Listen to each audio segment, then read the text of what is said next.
3 महीने बाद खुला दशकों पुराना रजवाड़ी पुल दरार के चलते 5 दिन बाद फिर से किया गया बंद। पुल के 2 स्लैब के बीच दिखी बड़ी दरार।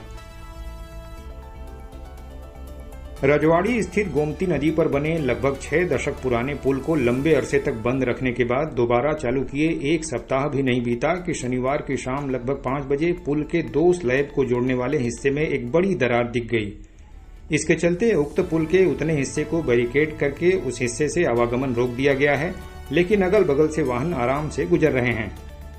प्रधानमंत्री नरेंद्र मोदी की देश में पहली बार सरकार बनने के बाद पूर्वांचल के अत्यंत महत्वपूर्ण यातायात मार्ग को सुगम और सुरक्षित बनाने के लिए गोरखपुर से वाराणसी तक 4 लेन बनाया गया था। इसके लिए शासन ने जमीनों का अधिग्रहण कर लोगों को कई गुना मुआवजा भी दिया था, जिसके बाद शुरू हुए निर्माण को देखकर स्पष्ट था कि यह पीएम मोदी का अत्यंत महत्वपूर्ण प्रोजेक्ट है।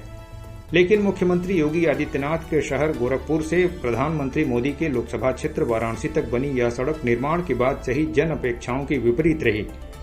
उद्घाटन के पहले से ही कई स्थानों पर सड़क में बड़े बड़े दरार देखे गए, जिनमें से कुछ की मरम्मत हुई तो कुछ को छोड़ दिया गया।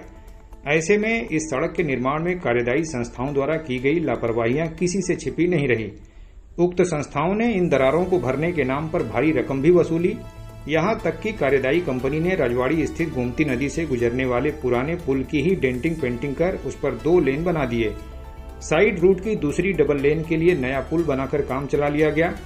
अब कार्यदायी संस्था का 5 वर्ष अगले 19 अक्टूबर को पूरा हो रहा है। ऐसे में 4 लेन पर जगह जगह दरारों को भरने के लिए तोड़कर मरम्मत कराकर किसी प्रकार समय बिताया जा रहा है।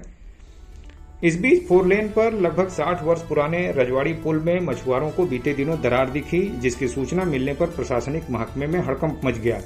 बाद में पुल पर आवागमन बंद कर दिया गया। लगभग 3 महीने तक पुल के बंद रहने के दौरान कई आईआईटी कॉलेजों के विशेषज्ञों की टीमों के अलावा बड़े बड़े इंजीनियरों की टीमों ने निरीक्षण किया, लेकिन किसी ने पुल को ओके नहीं कहा।